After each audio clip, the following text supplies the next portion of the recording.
What's up, you guys? It's Coach Erin here, and I'm with my favorite foam roller. So I love foam rolling, and it's a huge part of my training program.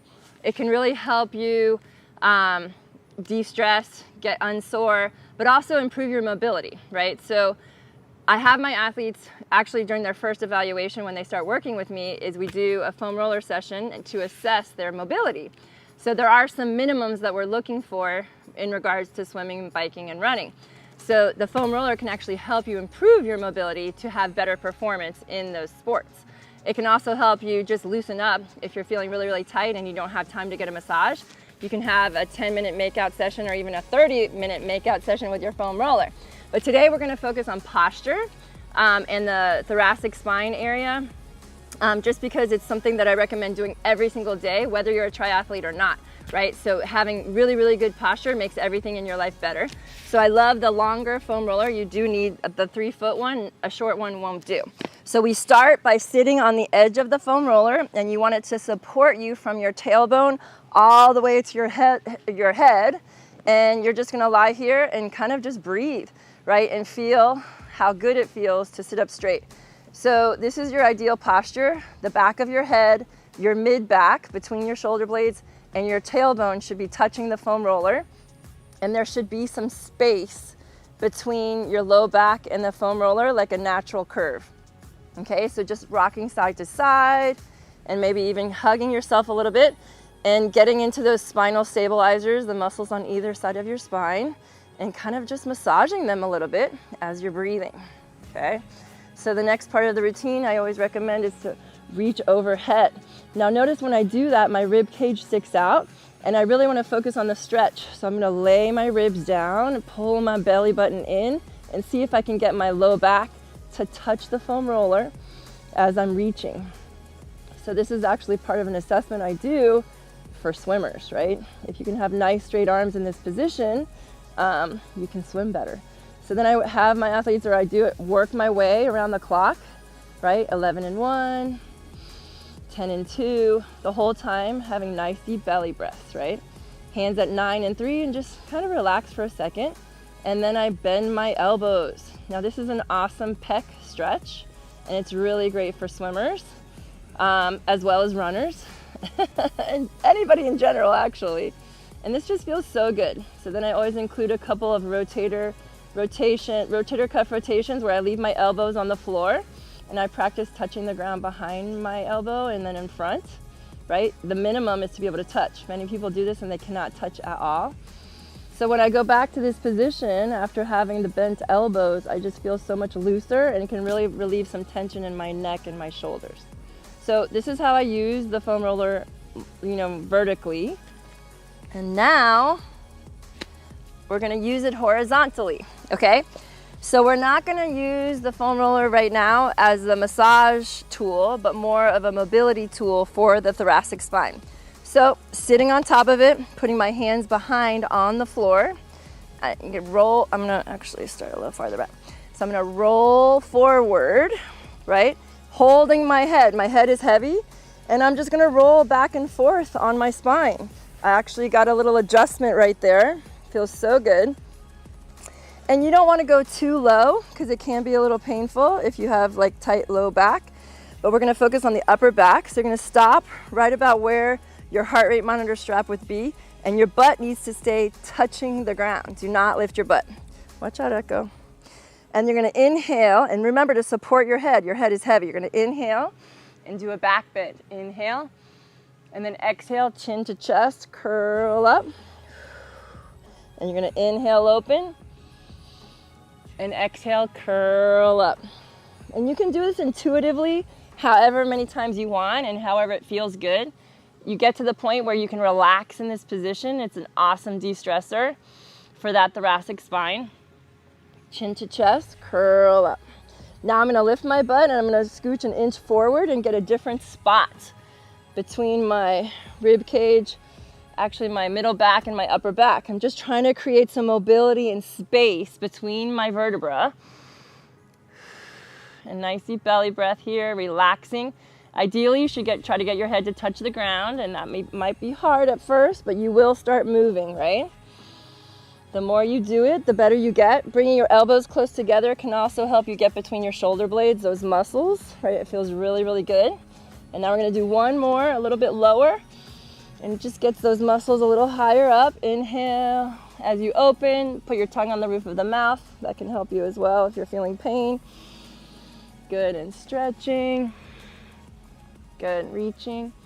And then finally, I like to finish with a little neck massage, just resting my head on the foam roller, looking right and left, shaking my head up and down, and just kind of giving myself a little massage at the base of my skull with all those neck muscles.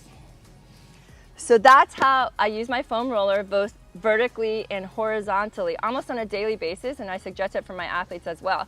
It just really helps with your posture. It can help you with, being on the phone all day or on the computer all day or even at your desk all day.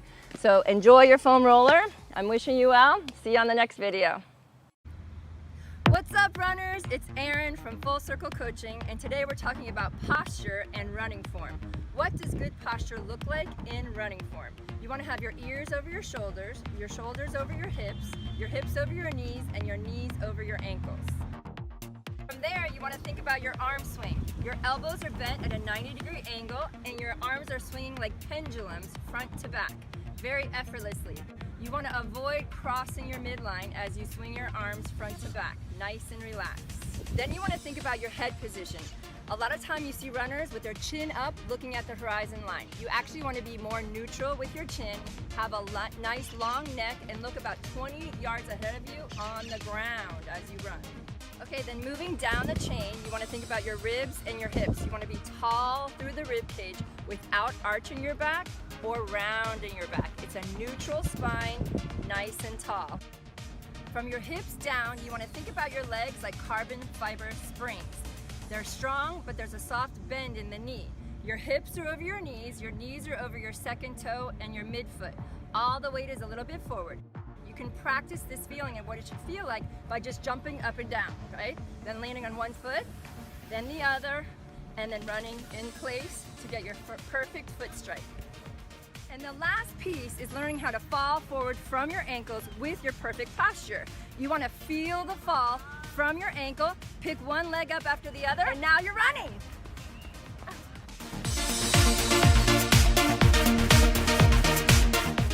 What's up, runners and triathletes? Coach Erin here from Full Circle Coaching, and today we're going to talk about running strength.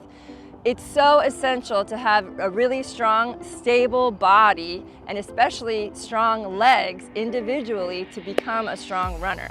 And strength is something that's often left out of a training program. So today we're going to go through total body strength from our big toes all the way up to our head, just using the whole body specific to running and get strong. So the stronger your core, the better you're able to run, and you can actually get faster because your core is stronger. You can't really fire a cannon from a canoe. That's one of my favorite sayings. And the stronger each leg is individually, the more symmetrical you are, the less likely you're going to end up with an injury. So let's start. So you always want to start with a dynamic warm-up, and we have a video on this channel, YouTube channel for that, so I'm not going to go through that. But you always want to remember your good posture. So your ears are over your shoulders over your hips are over your knees, and you want the weight of your body to be right in your midfoot. And notice that I don't have shoes on, okay? This is important. You want your feet to be doing as much of the work as possible to stabilize you, okay? And we're not gonna get into the shoe debate right now, but you wanna stay away from doing strength training in those big cushiony shoes. You wanna feel the ground. So I recommend all strength training be done barefooted or in Vibrams, those finger shoes, so that your body can do its best job in stabilizing you. Feeling the earth underneath it, it will do a better job than being up on a cushion with those big cushiony shoes. So we're gonna start with your feet. So barefoot, like I said, straight feet, making sure your weight is evenly distributed across your whole foot. So either side of your toes, your big toe, your pinky toe, and then your heel, and your whole foot kind of feeling the ground and holding all your weight. So we're gonna start with all toes up, all toes down. All toes up, all toes down, all toes up, all toes down. And the goal is to get your foot to actually tent off the ground. So you feel the muscles of the bottom of your feet firing, right? As you're pushing your toes down, and try to keep your toes as straight as possible as you do this. So 20 repetitions is a great place to start. And then when you get good with all toes down, all toes up, you're gonna switch to big toes down only and big toes up. So big toes down only, all your other toes splaying apart, big toes up. The big toe down is super important, and you notice my ankles are not rocking in and out, right? My foot is doing all the work, and your big toe is so essential for running in all sports that you're having forward propulsion, because you want to toe off on your big toe, and if it's not straight and strong, you're going to have problems actually up your leg, even your hamstring or your glutes. So big toes, big toe down, big toe up. Again, we'll talk about how many repetitions at the end. So the other thing is you want to make sure your toes are as far apart from each other as possible. And this could be addressed in the stretching section for running, which you'll see in another video. But just make sure your toes are not all curled up as you're doing these exercises. It's really important for your toes to be spread out and as long as possible. We're going to keep moving up the chain. So now we're going to start with your calves and your lower legs.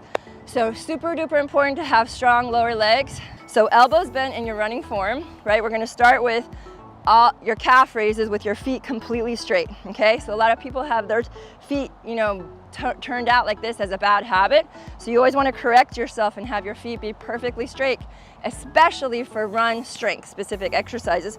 And we're going to start with just your feet straight, and we're going to do a couple reps, and I recommend 10 to 20 reps with your feet straight. Then you're going to do 10 to 20. And I like you to lift your toes up so your whole foot is getting strong. And then 10 to 20 reps, and then finally toes in. Notice my ankles are always aiming for my big toe.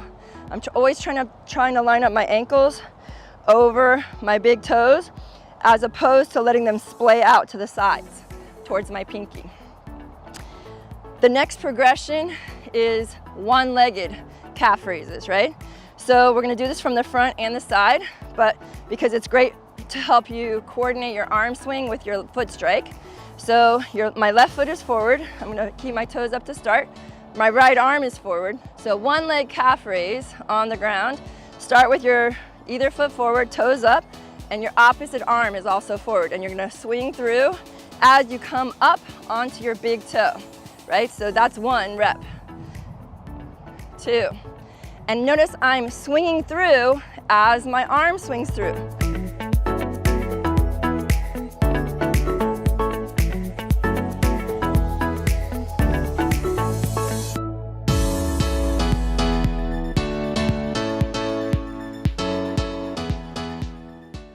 My right leg and my left arm are swinging forward, and I'm coming up on my big toe. This is really, really important for making sure you're toeing off on your big toe when you run. And again, make sure you're doing the same amount on both sides. If you have an imbalance side to side, I'll tell you how to correct that at the end of the session. So again, you can add dumbbells, 2, 3, 4 pound dumbbells to add resistance to help you challenge the body a little bit more to get stronger. But get good at 3 times 20 reps for now. So one of the best calf exercises to really prevent a lot of Achilles tendonitis and plantar fasciitis is an eccentric lowering exercise. So instead of a calf raise, you're gonna actually raise both feet together, take one foot away, and slowly lower that other foot for about a 10-second count. So watch carefully. So I'm starting with my feet pretty close together. I'm lifting all the way up as high as I can with both feet. I'm gonna take one foot away, and I'm gonna count to 10 as I slowly lower this heel down. And that's the eccentric movement, and I'm going past flat. Now to go back up, I'm using my other leg to help that foot so that it doesn't get too tired. These are really, really tiring. And I recommend about 10 on each leg. You can do 2 to 3 sets, but I would recommend doing these after you run, especially if you're having any kind of Achilles tendonitis issues or plantar fasciitis. It's a total game changer and can really make your calves like rock solid when it comes to running. And don't forget both feet, right? So tire one foot out, then switch legs, count to 10, really count to 10, go super duper slow. And this is the absorption when your foot lands. These are the muscles that are firing to help absorb the shock of your foot plant. So a great exercise. And then when you're finished, remember to just hold this stretch. This is called the 3-minute gravity drop. You want to hold this stretch for 3 whole minutes. Okay, so we're gonna keep moving up the chain, and so this lower leg needs to be really, really strong and stable. For a proper foot strike, you land midfoot, right? So this leg needs to be really, really strong from the knee down. So how you're gonna do it is you're gonna lie on your back, and you're gonna grab your thigh, and you're gonna do 40 circles in one direction. So in this case, to the right, 40 circles to the opposite direction, and then 40 point flex. And you will feel this in your shin. This is a great strength exercise to prevent shin splints and also just to help any lower leg issue you might have. Plantar fasciitis, Achilles tendonitis. So this is a great exercise. And again, you wanna make sure you hit both legs. 40 circles right, 40 circles left, and 40 point flex, all on the same leg before switching legs. From here, we're gonna go for balance. So it's essential, running is essentially one-legged balance with movement, right? So you wanna be able to balance on one leg. You can start with your hands on your hips and challenge yourself. So you can challenge yourself in a couple different ways, but the minimum that you need to be able to hold is about 45 seconds to a minute. And notice, I'm stabilizing, my leg is moving, but I'm still able to handle the movement and remain on one leg. Now, how do you do a regression of that? You can use a dowel and then just barely hold on to the dowel or the foam roller until you get strong enough to go without it. So after you get good at balancing on one leg with your hands on your hips, you want to challenge yourself, right? So our body is designed to accomplish things quickly, and then we need to challenge it. We need stress to keep getting stronger. So you're going to challenge your one leg by standing on a cushion. Right? This is a lot harder, as you can see. I'm having to use a lot more of my core to stabilize myself. So that's one way to challenge your core. Another way is to hold onto a weight, like a kettlebell. So you're gonna balance on one leg and then switch the hand of the kettlebell, right? Or the weight or the dumbbell, whatever it is. But I'm challenging my whole core in a different way, right? Swinging front to back, right? Passing the kettlebell around my body is a good one. I learned that from good friend Gwen Jorgensen, Olympic gold medalist in triathlon, right? So my leg is really firing on all cylinders with the added resistance. Another way you can challenge your balance is closing your eyes, right? So you can start with balancing on your leg, making sure your knee is bent, your core is engaged, get your balance, and then close your eyes. The goal is to try to get about 10 seconds if you can. And again, you can use that dowel if you need to. But those are all ways to make the progression more challenging so you keep getting stronger with your balance. Okay, so Running Man is one of my favorite strength exercises because it really allows you to notice if your arm swing is affecting your running form, right? So again, you want to get your balance in position and swing your arms as you would if you were running. Now ideally, you should be able to do this for at least 20 seconds, no problem.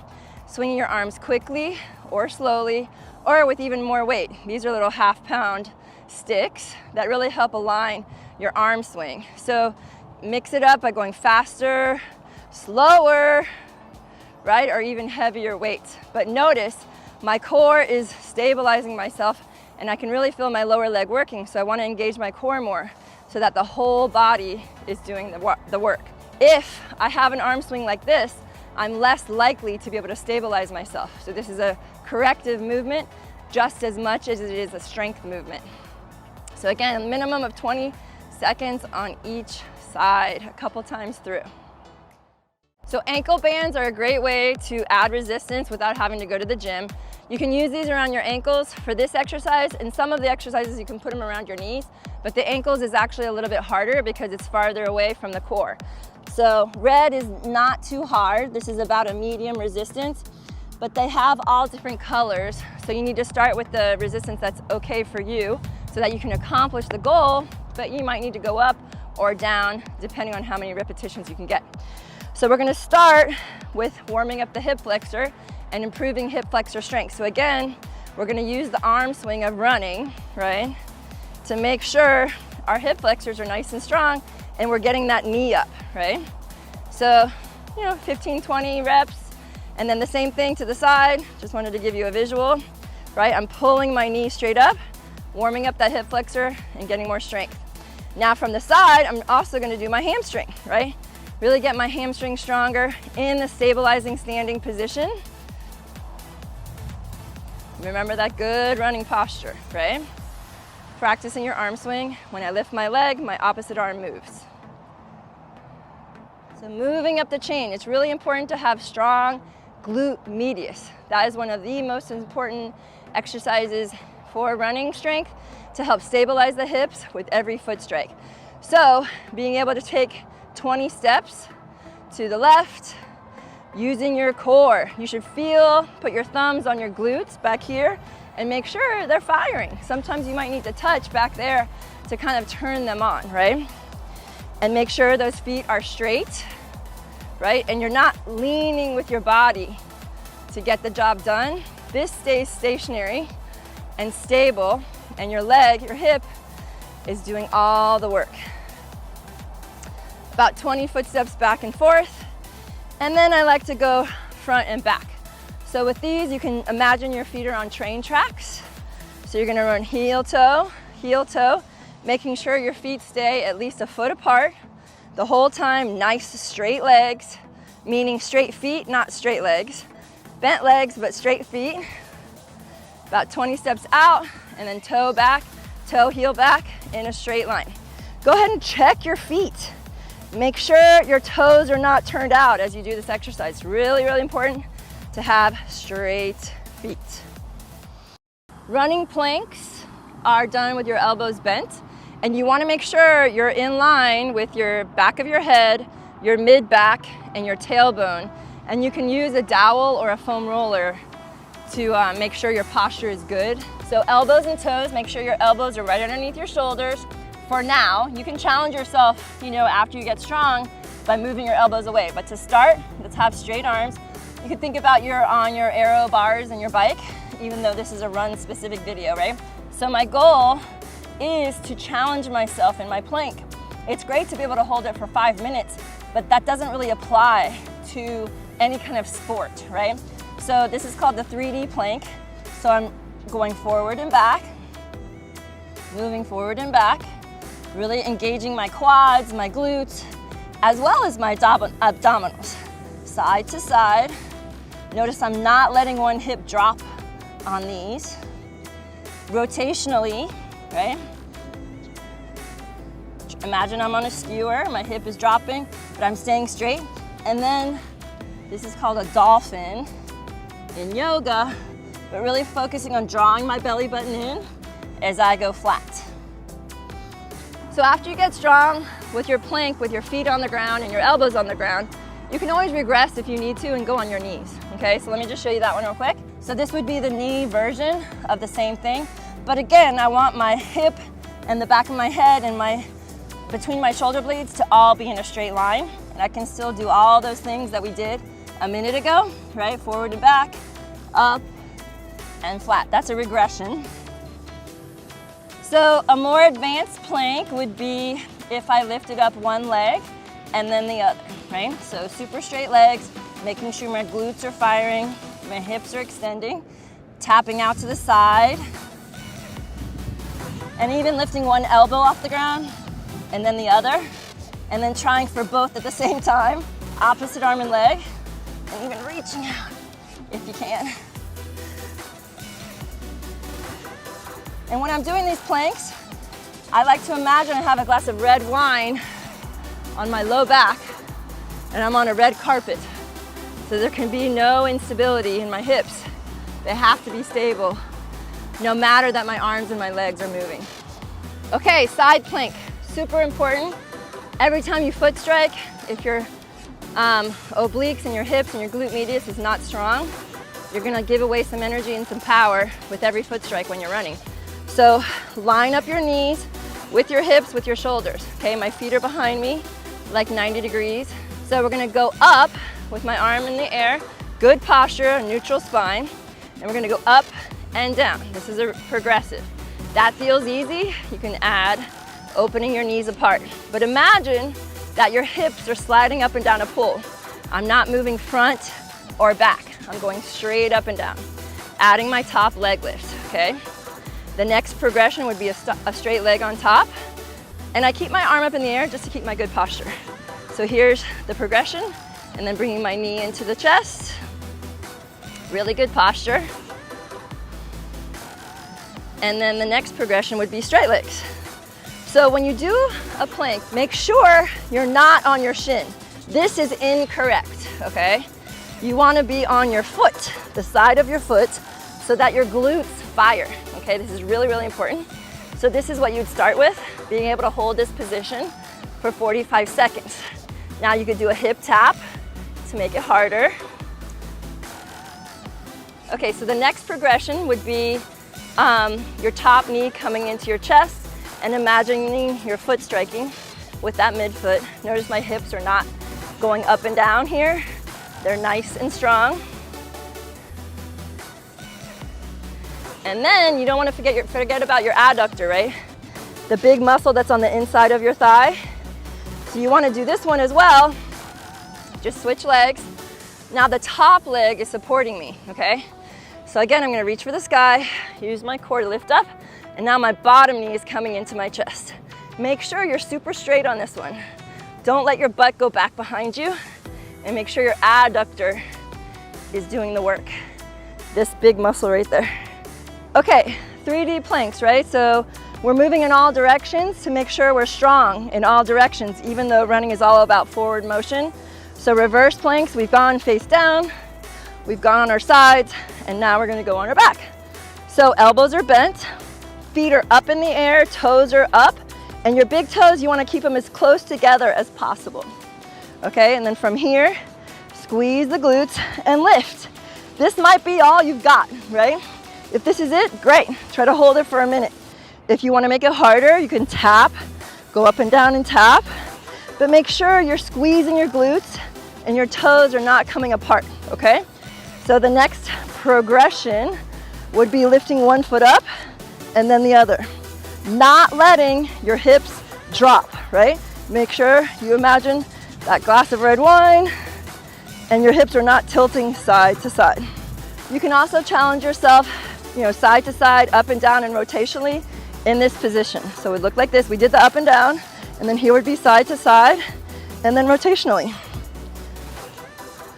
Trying to keep your feet as straight as possible.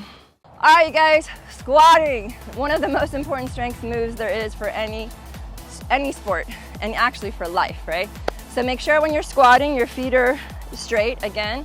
And when you come down, you still keep your posture, right? So I like to put my arms forward as I go down and try to have a vertical shin and a neutral spine.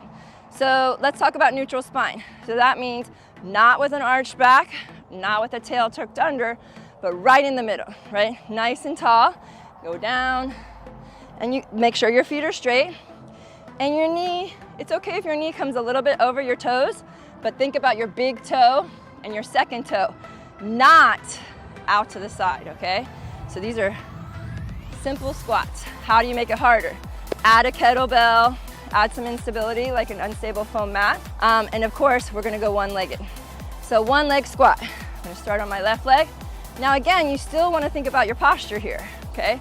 So I'm balancing on one leg. I've been practicing my balance, right? So now I'm gonna go all the way down and all the way up.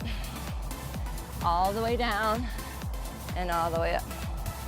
All the way down and all the way up. So really focusing on your foot doing the work, right? Toes are apart. My leg is stable and strong. Making sure you hit the same amount on both legs and focus on the posture. So we want to avoid, this is what it should look like, right? And we want to avoid this. Not the same exercise. So you want to make sure you're bending your knee and going all the way down and all the way up. Okay, this is an advanced version of a one leg squat where your opposite leg is back behind you. And it's a very difficult move, so you don't want to build up to it by doing all your other lunges. But I like to use my dowel to make sure my balance is really, really good. And my knee is staying right over my heel. And as I go down, I'm keeping my posture by lifting my arm over the hip. Now, as I get stronger, you can add a medicine ball or some weight and do the same thing. The really important thing is making sure your knee doesn't go forward of your heel. This is my more opportunistic leg, meaning I need a little work on this side. So work on getting as low as you can with this back leg and then driving up through the heel. We're gonna work on your good morning or your deadlift. So hamstrings are probably one of the most important muscles to make sure are strong for running. That's one of the most common injuries is a pulled hamstring, right? So again, feet about hip width apart, good posture. We're gonna hinge forward at the hips, feel the stretch in the hamstring, a nice neutral neck, meaning I'm not looking up here, right? And then pushing the ground down as I come up and squeeze the glutes tightly. Refrain from pushing the hips past neutral, okay? So this is a body weight, good morning or deadlift, right? Using both legs. When you get good at both legs, and you can add a little weight with the medicine ball, with a kettlebell, or on a spongy surface, right? You're ready for some one-legged. One leg, good morning. So same idea, but it's hard to keep your hips even on this exercise. So you might need to hold on to something, okay? So I'm gonna demonstrate without anything, right? So I'm gonna balance on my right leg, pick my back leg up, and come all the way back up. So this is a one leg good morning, one leg deadlift. From the side, I'm gonna switch legs. You can I feel the stretch up at the top of my hamstring. Good posture, I'm bending my knee and pushing my foot down into the ground. So again, I can make these harder by using a kettlebell or a medicine ball. Okay, so this is a way to keep your posture good and your foot in the right position. By using the foam roller, I'm keeping my right toes down to make sure my back is as flat as possible.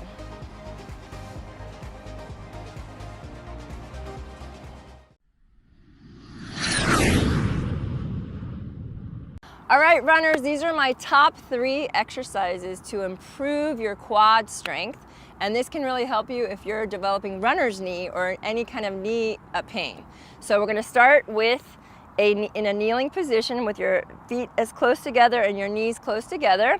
Cross your arms across your chest and have a strong core, right? Good posture.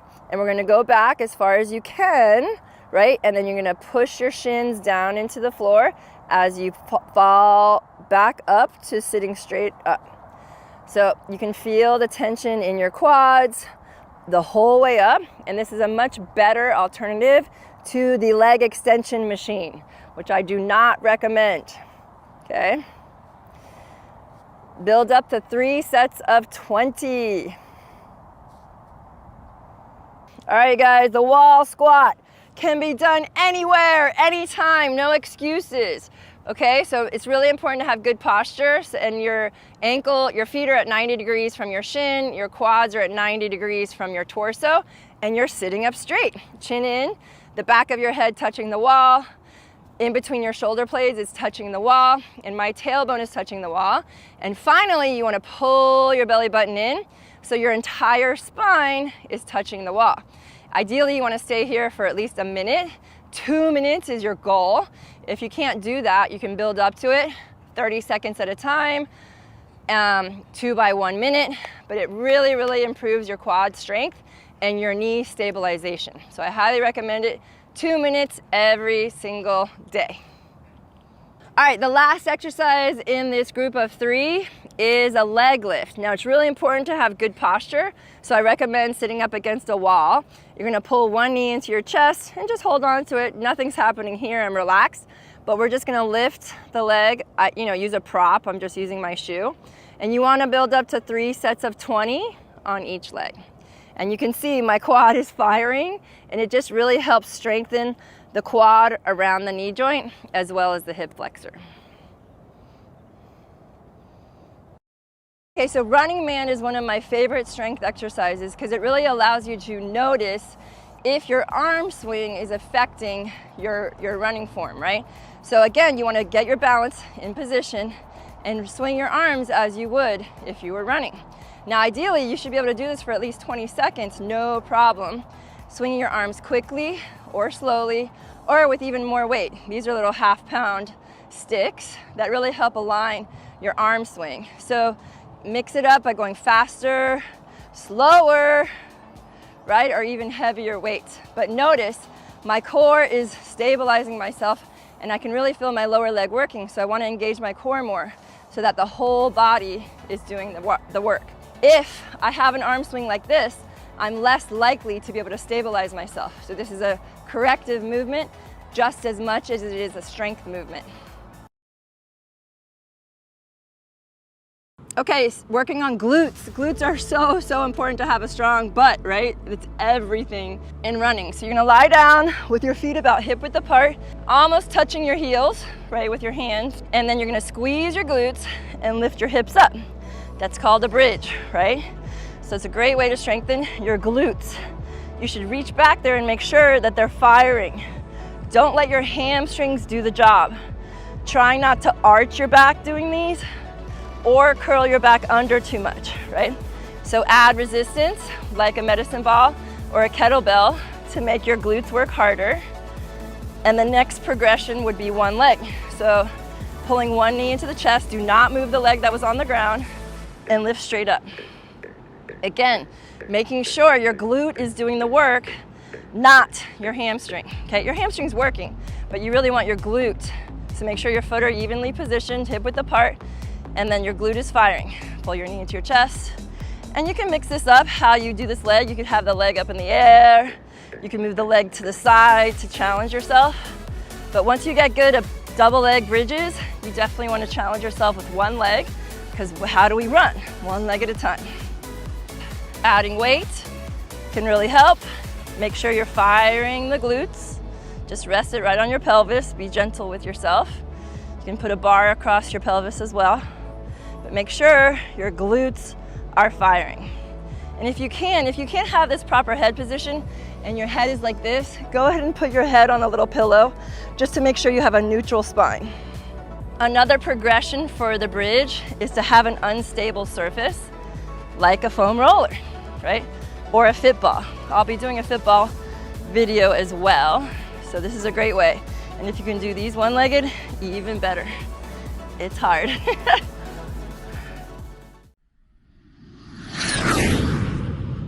What's up, runners and triathletes? Coach Erin from Full Circle Coaching here. Today we're focusing on hip stability. A lot of times triathletes who are always moving in the forward plane don't have much lateral strength and support or stabilization in their hips. So they foot pedal on the bike and their hips rock side to side. That has to do with a bike fit, but it can also just be a habit. And then also when you land, when you're running, if you don't have a lot of stabilization in your hips, you can lose a lot of energy by your hip going out to the side. That can cause IT band syndrome and a whole world of other problems. So this is one of my favorite. There's like 5 exercises in one, and you want to do them all in a row to really fatigue one hip so that it gets stronger, and then you're gonna switch sides. I like to use a yoga block, or you can use any kind of a step. So any way that you can lift your foot off the ground. And again, your foot is super straight. Your toes are not turned out or turned in. So the outside edge of your foot needs to be super duper straight. So from here, I'm gonna slightly bend the leg that I'm standing on. And then I'm gonna balance with my hands on my hips, right? And the goal, actually I forgot, we're gonna start with your hands on top of your head to really make sure that your core is doing the work and your arms aren't helping you balance as much. And the first part of the exercise is just tapping your heel to the floor and lifting back up. And this is hard. As you can see, I'm wobbling, right? But I'm getting the job done, right? So 20 taps. Your heel is just tapping straight down beside you, and you don't want too low of a drop. This is a yoga block, so it's about 3 to 4 inches, and that's it. You're gonna do 20 reps. The next exercise, right away, without any rest, you're just gonna keep the leg that you're balancing on straight, soft knee, and you're gonna turn your opposite toe in as if you're touching the middle of your foot. So 20 reps. Then you're gonna do the same exercise with your knee bent. The leg that you're standing on, the knee is bent. 20 more taps. And my hips are really having to fire here to help keep me balanced. So 20 reps. Then we're gonna go right into a hip drop. So this one's a little hard, but I don't know if you can see, but my hip is dropping. The leg that I'm balanced on, I'm dropping my hip and then coming back to flat. Dropping, back to flat. This one's really hard, and this is my weaker leg. So I'm giving myself a little help as I need it, but the goal is to get through 20 reps, and it's challenging. And my hip flexor is burning, my glute medius is burning. So 20 reps, and then the last one is a little back lunge, really just focusing on driving all your balance up onto this right leg to kind of finish it off. And I can tell you it's on fire now. I'm stepping back, making sure my knee doesn't go forward of my toes, using my opposite arm and leg, my opposite arm to swing with my leg through, and again, 20 reps. But I can tell you my right hip is on fire.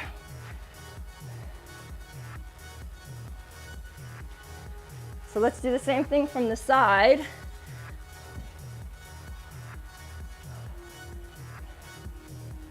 Toe tapping now with a straight leg. And then I'm gonna do 20 reps with my knee bent, balancing, pushing through my big toe, but keeping my posture super tall. Good, the last one, or the second to last one is the hip drop. This one's challenging, but doable. Right, 20 reps of each one. I'm not doing 20, I'm just demoing. And then the last one is that toe tap in the back, coming through your leg and really frying this glute medius and these hip stabilizers.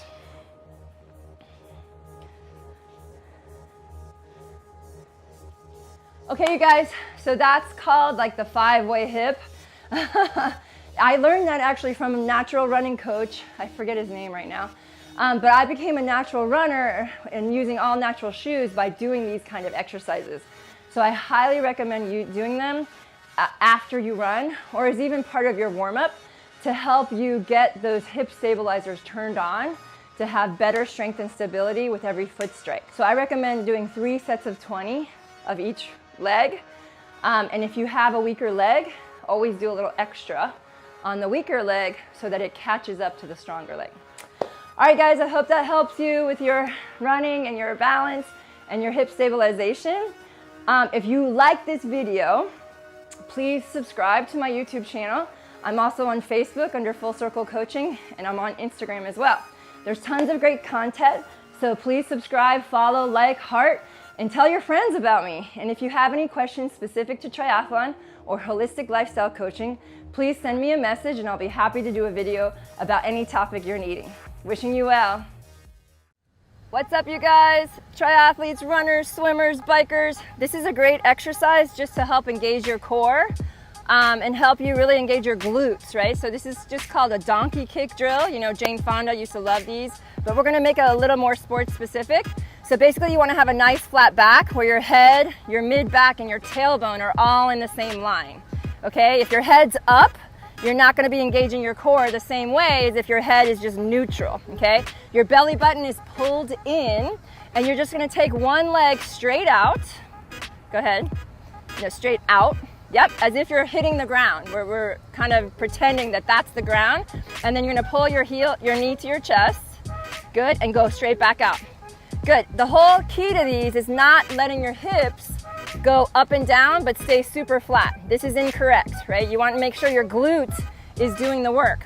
So you should be feeling your glute fire and even lower that left hip a little more, right? So this is her perfect extension from her ankle, her knee, her hip to her shoulder. This is great. I recommend 50 repetitions of these on each side to have the benefit of strengthening your glutes and your abdominals and your hips in just a body weight oriented way for better efficiency in running. So switch legs, Jack, just so you can see the difference. Nice flat back. I like to imagine I have a glass of red wine here.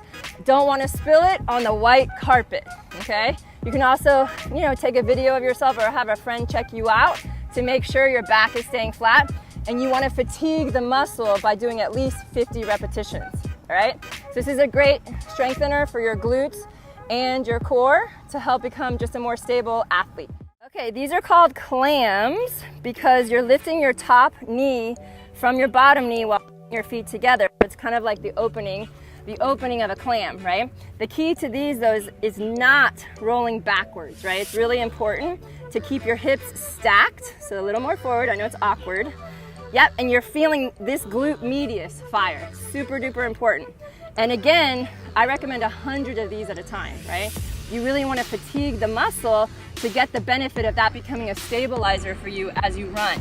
A lot of people foot strike and their hips go out to the side because they just don't have strong glute medius. So 100 reps on each side. You can go a little faster because it does take time. And you can play with where the knees are. This is actually the hardest version when your knees are in line with your hips, but you can do them with your knees a little bit more forward too. But 100 reps on each side. Yeah, this is a different version. But again, don't roll back, right? Really focus on keeping the top hip stacked right on top of the bottom. Great glute medius exercise, super important if you want to become a faster runner.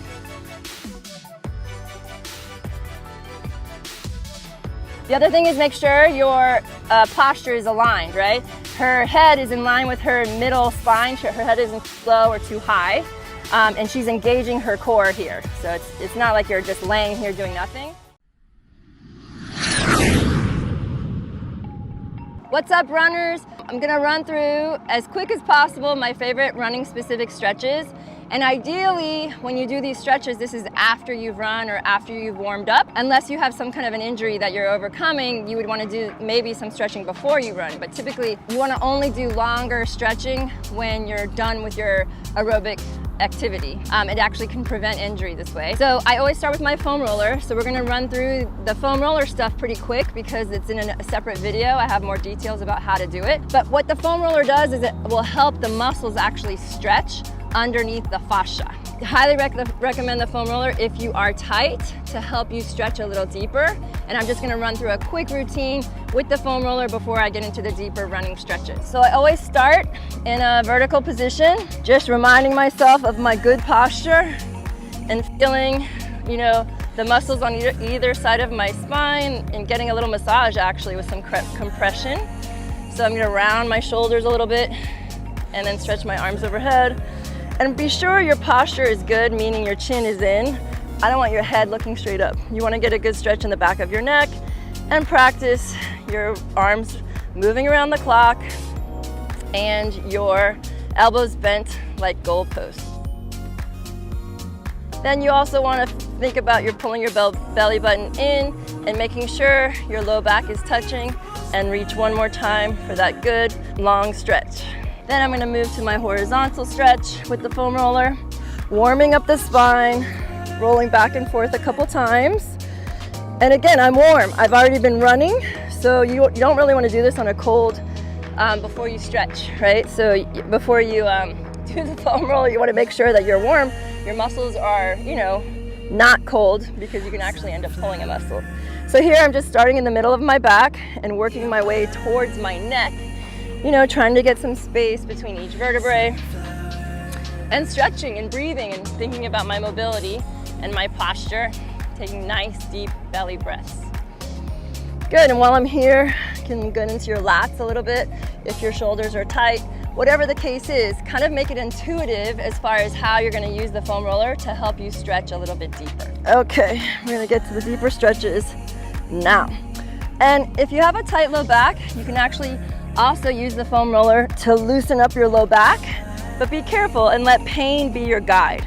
Okay, so I have this right underneath my tailbone, and I'm pulling one knee to my chest, feeling a good stretch in my hip flexor, right? And then I can do both legs at the same time and really get a low back rounding, and it feels so good to stretch those muscles. And then feet on the floor and doing a few windshield wiper mobility moves. All the while keeping those good deep belly breaths happening. So we're gonna start, is it filming? So we're gonna start with your feet, right? So your feet, we talked about the importance of the strength of your feet. Well, your mobility in your feet are equally as important. So I love to put my fingers between my toes and really spread my toes apart. It's really important to have really wide toe box and nice, mobile, supple feet. So if you're finding that your feet are not very supple, you need to do some work. Pulling your big toe back and forth, twisting, and really kind of just massaging the feet and getting some circulation in there can really, really make a big difference on your running, believe it or not. So I would do that on both feet, and then I would go into a deeper big toe stretch. This is great for if you have plantar fascia, but you want to think about really spreading your toes out, okay? And sitting here on your ankles for up to a minute, but you have to be careful here because you can actually overstretch. But this is great mobility for your big toe. When you run properly, you want to toe off on your big toe, and if you don't have the mobility, it can actually lead you to foot strike or toe off improperly. So it's really important to be able to do this stretch. So it's something you want to practice and really mobilize those feet. And then after you've been here for a minute, you can kind of relax them, shake them out a little bit, and then point your toes away. And this stretch is actually better for swimming, but it's a great relief stretch from that toe extension stretch. Okay, so having really flexible quads and hips are so important in running, and most people from sitting all day are super duper tight. So the minimum for my athletes is in this position with my forehead resting on my arm. I want you to be able to reach back and grab your ankle, even the top of your toes, and be able to touch your heel to your butt. If you cannot do this, this is the minimum that you need to work on. From here, you can extend the stretch by pushing your foot into your hand and then relaxing and pulling your heel to your butt. It's an awesome stretch. And notice that my hip bone is still touching the ground the entire time I'm pulling my heel to my butt, and my knees are close to each other. My knee is not coming out to the side. I'm also getting an additional chest stretch through my pec. So now we're gonna flip over and stretch the hamstring, the back of the legs, right? So this is a stretchy band, but if ideally you have one that doesn't stretch, but you're gonna start with your opposite knee bent as a beginner, and your toes are pointed towards your nose, and ideally the leg is as straight as possible, right? And you're going to gently resist with your hands as your foot pushes into the band, and I can already feel a stretch. And as I want to increase the stretch, I start to pull my foot towards my head, and ideally you're keeping that nice soft bend in your knee, so I'm not completely locked out.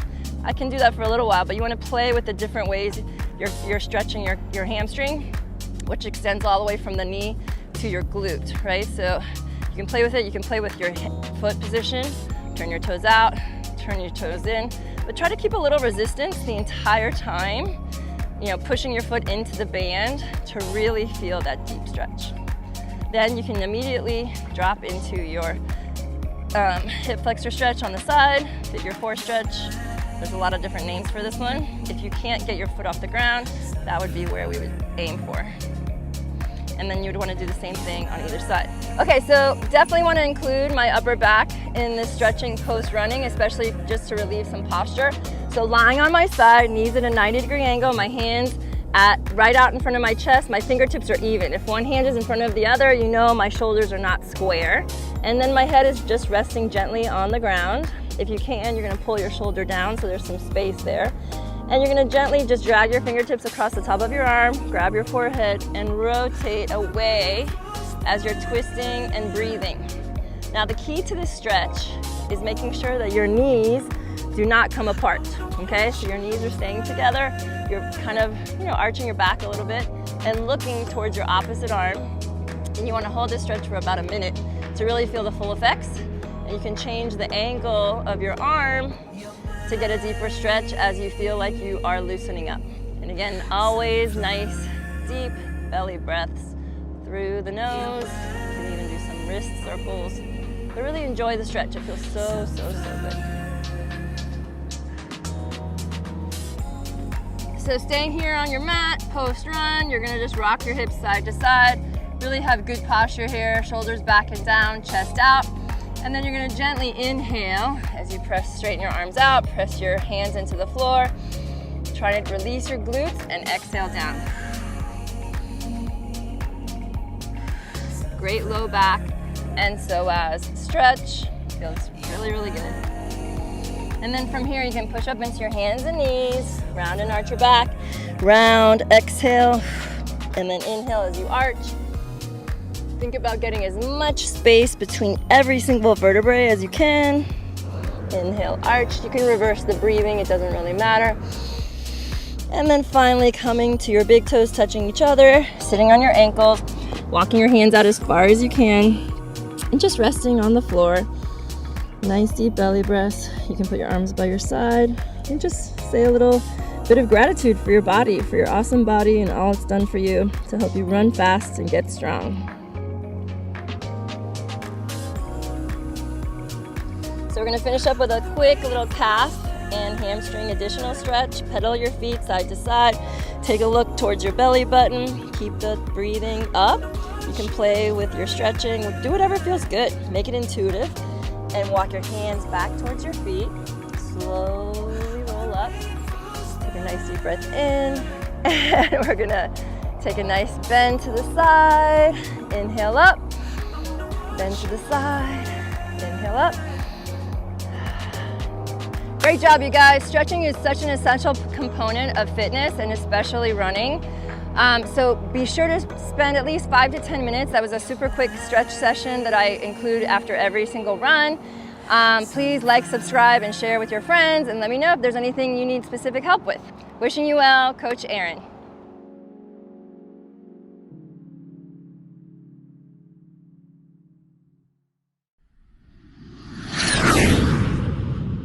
What's up, triathletes? All of you have tight hip flexors. This is just a fact from cycling, right? When you're cycling, you're sitting in this posture and it makes your hip flexors super tight. Also, if you sit at work all day, this can be a problem because you shorten the hip flexors. So this is one of the most important stretches for every swimmer and runner specifically, and triathlete, because you need to have an open hip angle, but because your hips are so tight, you can't access the right muscles when you're swimming and running. So this is called the couch stretch, but this is my version of it. And you just want to start in a cat and camel position, so your hands are underneath your shoulders with a nice flat back. You can round and arch your back a few times to help yourself prepare, and use your breath. So you can inhale on the rounding, exhale on the arching, or reverse it. It doesn't really matter. We're just priming the body and the hip flexor to stretch. So I'm going to take my left foot between my hands, and I'm walking it forward because I really want to make sure that I have a straight line from my knee, my hip, my shoulder to my ear, okay? A lot of times people will get into this position and this is what they look like. We're not stretching your hip when you do that. You need to make sure you lunge forward enough so the front shin is 90 degrees. You're framing that front foot with your palms flat on the ground. Now, if you can't reach yet, that's okay. You can work your way down here, or you can use a yoga block, right? You can use 2 yoga blocks to help you. But the goal is to get your hip as far forward as possible into this stretched position, opening up the hip flexor. Now, some people's hamstrings on the other side, the left side, are too tight. So again, you're just gonna practice getting as close as you can to this straight position. And I wanna hold this position for at least a minute, okay? I'm gonna lean right and lean left and squeeze and release my right glute, right, as I'm pushing my hip forward. So I'm really loosening up this hip flexor and giving it some stretch. I can also push my foot, my back foot, I'm pushing down into the mat to help my quad fire. And when my quad contracts, it actually stretches my hip flexor, okay? So I'm squeezing and releasing my glute. I'm pushing my foot down into the floor, and I'm leaning right and left as I'm breathing. So after about a minute, if you're flexible enough, you can, like I do, reach back for your ankle. Now, not everybody can do this, so I'm well aware of that, and I'm actually pretty tight right now. So I'm still getting a really great stretch. I'm pushing my foot into my hand to create some resistance, and I'm really feeling the deep stretch in my hip flexor. So I'm gonna come up to balance on my opposite knee, and I'm keeping the contraction, pushing my foot away as I'm at the same time pushing my hip forward. And the goal is to get them to touch, but it might not happen, right? The first time. But as you keep stretching and practicing, you can get closer and closer and closer. The main goal is to make sure that the hip angle, your butt is not back, right? You're not on your kneecap, and you're sitting on your muscle, on your quad, not on your kneecap. And I hold this position for about a minute, so it's a 2-minute stretch total, but it's a game changer as far as you're improving your flexibility. So say you can't reach back for your own ankle, you're gonna use the couch or a fib ball, or even the wall. You just wanna make sure that your knee is as close to the surface that you're leaning, resting your shin on as possible. You don't want it really far away. So you want to try to be as close as possible. And again, we're going to get into that staggered position, and I can already feel the stretch in my hip flexor. So I'm pushing my foot into the ball or the wall or the couch, squeezing and releasing the glute, right? And I'm going to work my way up to get my glute closer to my heel, but still having the contraction and opening the hip flexor up. You can also add a side bend and opening up of your shoulder to get into this psoas. Feels so good. Keep your nice deep breathing in your nose and out your nose if possible. And it just feels amazing, and it's essential if you want to improve your swimming and your running. How does this improve your swimming? This improves your swimming because it allows you to train or kick from your hips as opposed to doing this when you kick. A lot of swimmers, new swimmers that are good cyclists, they don't use their hips. So doing this stretch can improve your kick in the pool. And then doing this stretch can also help your running because you want to have at least 30 degrees of extension. As you foot strike and then pull your heel behind you, you need your knee to come back about 30 degrees. And if you're too tight in your hip flexors, it's not going to happen. I hope you enjoy this stretch. I recommend doing it at least once a day. And I say that because that means you might get to it 3 times a week. But off the bike, after a bike workout, it's really, really important so you don't stay tight so that you can do well in your swimming and your running. Wishing you well. All right, you guys, it's really important to maintain your body, right? And you do need to do some self-massage unless you're gonna get a personal massage every day, which isn't likely, right? So there are some tools you can use. The stick is one of my favorites, and you can literally roll every part of your body that you're able to just to help reduce some pain, right? It can help you stretch too. So if you are super duper tight, you can use the stick or the foam roller before you stretch, and it helps release the fascia, which is the layer between the skin and the muscle. So using a tool like a stick, and if you have pain, you can go a little deeper to help release the adhesion, right? You can use this as prehab or, post-workout. It's up to you, but it can really help you reduce pain and tightness. I also love vibration therapy. There's a lot of different brands out there. This is a Hyper Ice. You can turn it on, and it's a great self-massage tool to help you get some pain relief post-workout, post-race, post-training. Okay, so invest in some self-massage tools and your body will be very happy.